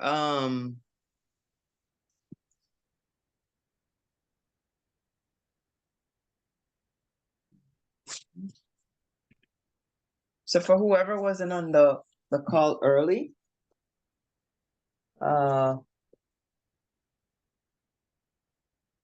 we discussed that next week is gonna commence at this time. We're gonna commence the course of African philosophy. And so we've brought in the Audible to help us expedite finishing up the reading of the chapters. We're on 11, and I believe there's just one chapter left, which is very short, and it's 12, if memory serves me correctly. And we were trying to get a feel for using a couple more Saturdays to wrap this up. I know that on the 5th, I believe, of next month, we do have an officers meeting. So at that time, so also wanted to see who may be able to join us for a couple Saturdays, maybe a couple 3 or so Saturdays to finish up everything and finish up with a kind of a quiz to just kind of test our knowledge of the information and do a little certificate of sort, I guess, for wrapping it up. So so that's kind of why we're brought in the Audible, and we're just trying to finish up so we can stay on schedule for the other course. And this was we added this course after, we didn't initially plan to bring this course in. right, Brother John, if memory serves me correctly? Yes, you're correct. We had, Yeah, this was part of our schedule for the year, but it was mixed with philosophies and opinions. We decided, I think, around the time of February, that when we completed course of African philosophy, that we would try to do a comprehensive race first study this year. So I think we did a Constitution study in August, and then after that, wait, not in August. That was in January, March, April. I think we started race first. I don't know. I think it was June. We'll say it's been about 4 months, maybe 5 months. But at any rate, we were trying to see if we could complete the text. And we know that in the past, it's taken us a year to complete the text. But we wanted to see how far we could get. And I agree with Sister Diane. I would like to take some time on the Saturdays. For me, I'm at this point, I'm willing to commit like 11 to 1 on Saturdays to complete the reading. I think we've come this far. It's just a little bit more work to finish. So I think we should, I support finishing. and we will exclude, days when we have other events, like I think the president's meeting is gonna be on the 5th. We have our executive meeting on the 5th, first Saturday. Right, the executive meeting. So on the 5th, we won't be doing this, but we're gonna try to wrap up as quickly as possible. And after the readings, which is just, like I said, this chapter and the next one, which is short, then we'll just strictly focus on reviewing the questions for the various chapters. And then, putting together some of those same questions as a quiz. So I probably won't even do new questions. They'll just be selected from the various chapters. Make it simple. So that's kind of all I have on that. Is there anyone present that the 11 o'clock on Saturday would pose a problem for? I mean, you don't have to, I mean, if you have something previously planned, of course, then you can just kind of hop in until we wrap it up. But is anyone object to that time, or does that time work for everyone? I'm good with it. That's for the continuation of race first or for the beginning of the course? So the course is gonna start next week, and it's gonna be in this slot, the course of African philosophy. So that's gonna be next Tuesday. So, and anyone who wants to join that, of course, but to wrap up the race first, we're gonna use because we hadn't really tested this course to see how it would unfold and unravel, and and as Brother John said, it's normally a 1-year course, so we didn't take quite a year to do it, and I think when we started when we It's started been about 5 months. right. So we haven't done a whole year, and it won't take us a year, but wanted to just kind of finish it up. And because the other course is starting, we'll just wrap it up on Saturdays, and hopefully all of us on the call will be able to attend. But we'll see how it progresses. We'll send out the invites and stuff as normal. Cool. Yeah. Any questions, comments, concerns? No, I'm interested. Okay, awesome. Everyone on the call, I assume, would be able to do Saturdays? And we can, Yeah, just send me, if you could send a text reminder to the executive body, yes, I'll send a reminder. Yes. And anyone who shows up next week, hopefully would want to do the next course we're doing, but then we can let them know that the continuation of Race First is going to be for a couple of Saturdays until we wrap it up. A few Saturdays, maybe. Sounds good. You know, I'm always for program, so you know, if we Okay. need to start to reserve a Saturday 11 o'clock slot, I don't think that's a bad idea. Just out Okay. of curiosity, did y'all ever cover the 30 don'ts? 30 don'ts. Yeah, the 30 The don'ts. 30 don'ts Uh, by Marcus Garvey? Yeah, by Marcus got by the Negro World newspaper. It's 30. Well, that's what they referred to it as, the 30 don'ts. Amy Jakes talks about it in Garvey and Garveyism, but it's 30 instructions on how to be a good member. So it's on how to follow the Constitution and that kind of thing. But it's a list. I think I sent a copy before to the President Hargrove, but yeah, it was 30 instructions that every member should know, kind of like your 10 commandments. But these are the 30 don'ts of. I'll send you a copy, President Hargrove, so you see what I'm talking about. Mm-hmm.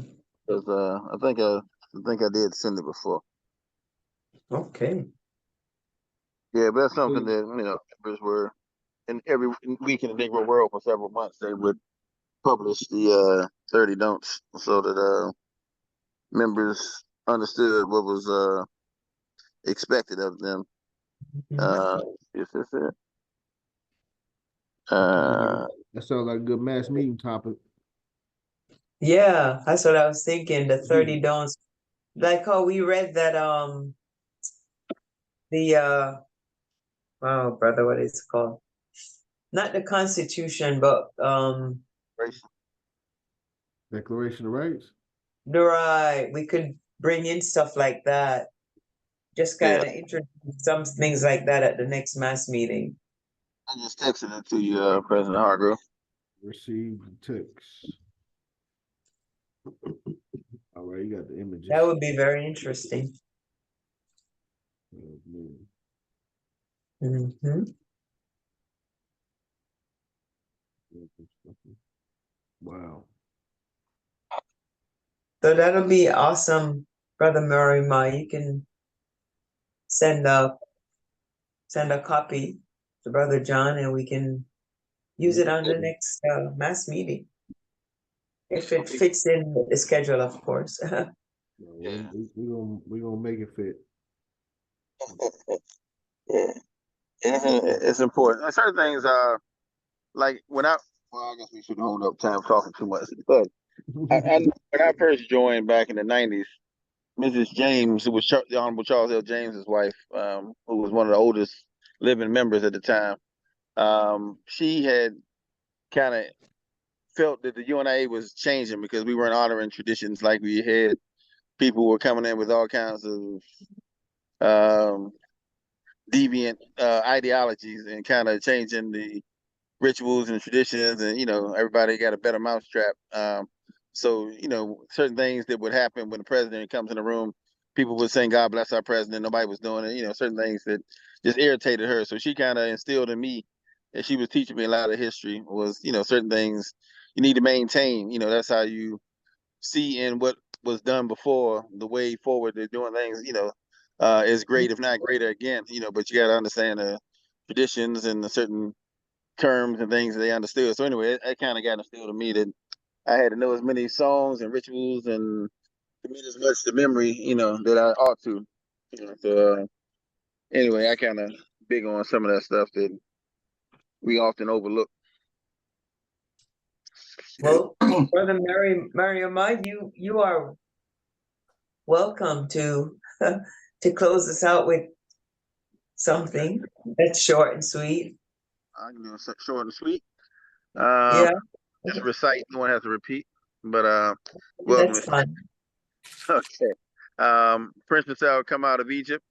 Ethiopia shall soon stretch forth his hand unto God. Except the Lord build a house, their labors but lost that build it. Except the Lord keep the city, the watchman waketh, but in vain. That's it. One God, One aim,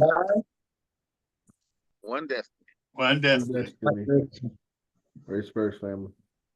Race first. Face first. To the first race. Stop the